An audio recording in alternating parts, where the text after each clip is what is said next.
Hello, everyone. Thanks for joining and welcome back to Wall Street Silver. Joining us today is Eric Strand, fund manager and founder of AuAg Silver Bullet Funds. Welcome back, Eric. Nice to be here again. Thanks. Yeah, it's an absolute pleasure having you on. It's always exciting to have you on because you're very focused on the precious metals market. And with all the chaos in the market, we are watching precious metals really closely and seeing if it's going higher or lower. What's the good news you have for us, Eric? Well, at the moment, it's not going nowhere, I would say, but we are waiting for the big one, and there are some really interesting things in the market, like the physical turnover on the COMEX. It was the highest week ever, and that means that they have to ship in and out silver because there is not just enough of it in the market. So very interesting development there. So what are you seeing on that side? Like, let's say the silver gold short side. Are you seeing shorts going higher, or what are you seeing there for the silver gold short side? I mean, what we really do hope here, as the shorts and the commercials have put a lid on the silver price, we think that the big one, JP Morgan, is long silver, physical silver, and maybe it's Bank of America that is on the short side, and they are not that professional on precious metals trading. So we would guess it's like a double cross from JP Morgan on Bank of America. And if Bank of America has these large OTC positions, short positions, they will be in big trouble when the price flies. So that's a very interesting situation. But of course, we don't know everything about that, but it looks like that. And it's very, very interesting. So it's looking like JP Morgan's going long. Yeah, in physical gold and physical silver. Interesting. People are saying that, especially in the Wall Street Silver community, that there can be elements of the crypto market explosion, but applied to the precious metals market.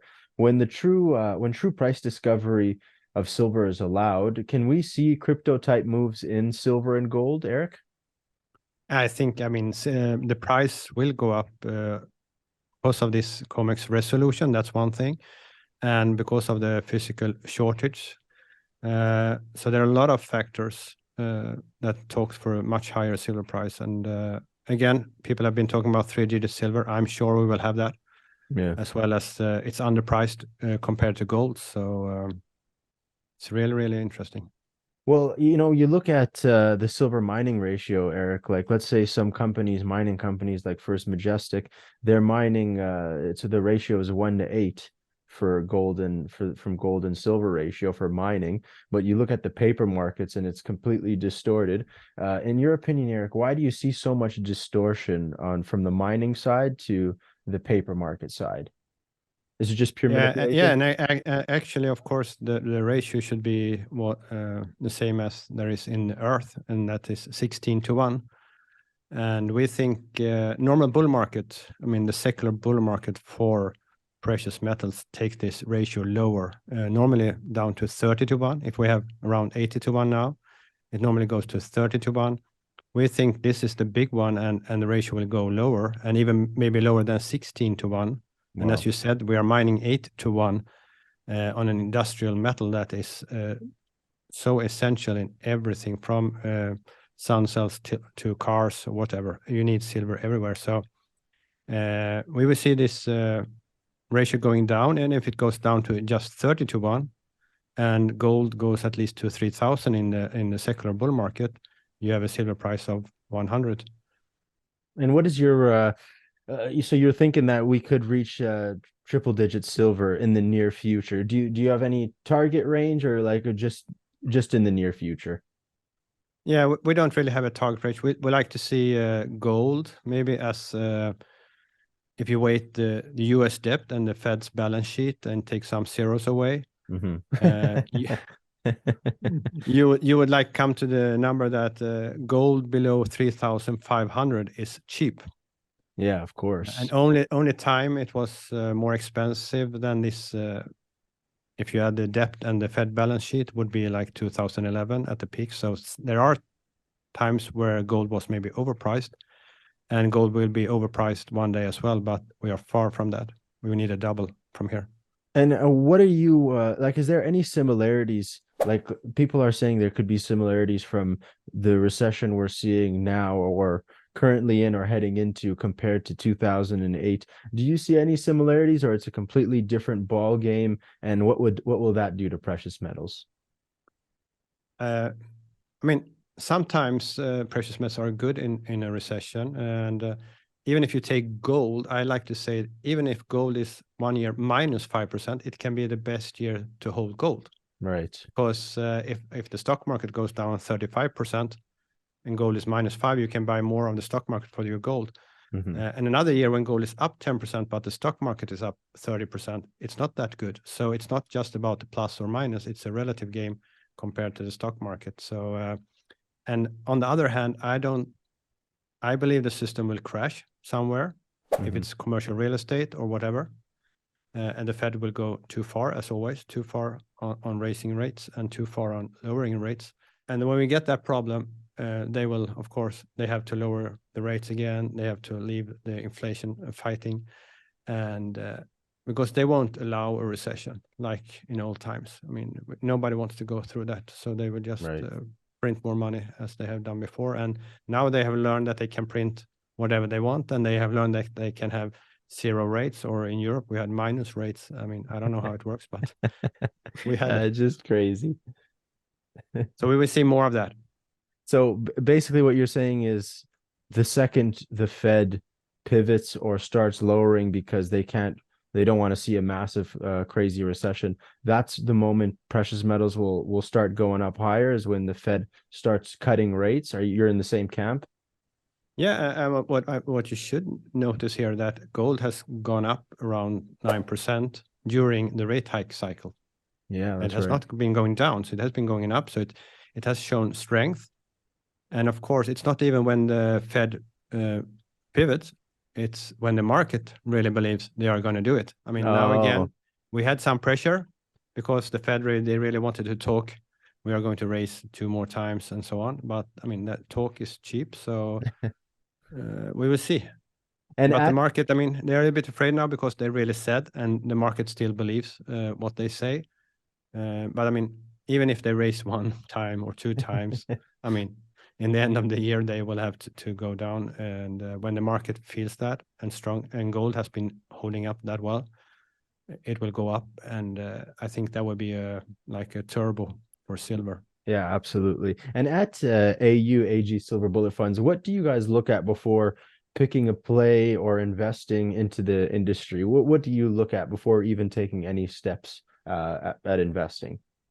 Well, for us, it's like the construction of the fund.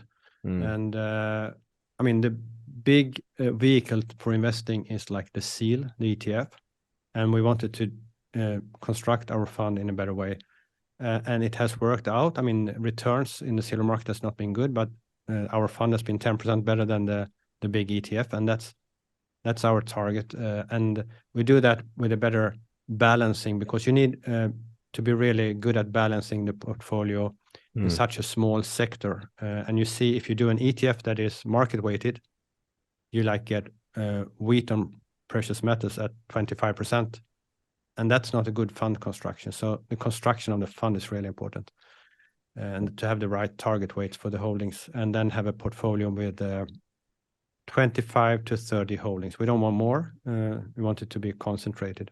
And what do you guys, like you have 25, 30 holdings, do you focus more on producers, explorers, or do you not even focus on explorers? What do you guys have in your portfolio, if you don't mind me asking?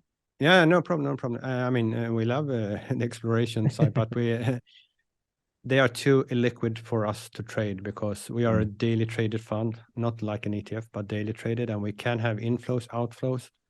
And buying is always easy, but selling can be harder if it's an illiquid stock. And you have to have a good, again, fund construction so that you can sell, because otherwise you get in trouble. You sell the liquid ones and you're sitting with a bag with the illiquid stocks.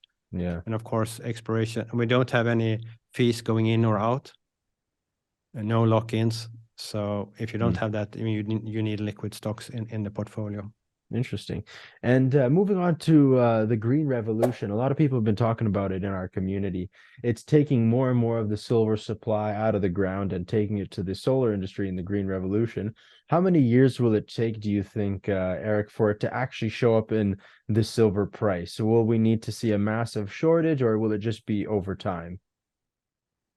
I think also when you have a shortage, it's like binary. when there is not enough, there is not enough, and then there will be a fierce competition.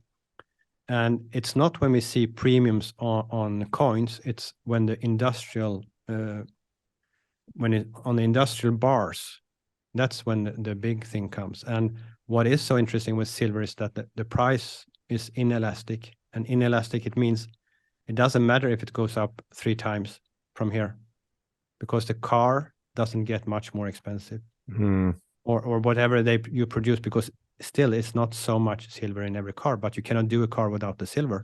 So they need it. So it doesn't matter what they pay, they will pay anything to get the silver.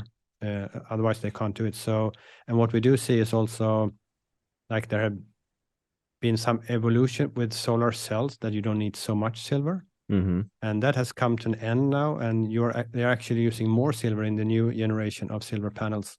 Oh, And that's interesting. really interesting. Yeah, it's really interesting because they've gone there. Some try to substitute with copper, but you get problems with copper over time, and that's not good if something is going to have to work for 30 years or something like that. So that's super interesting. I didn't know that.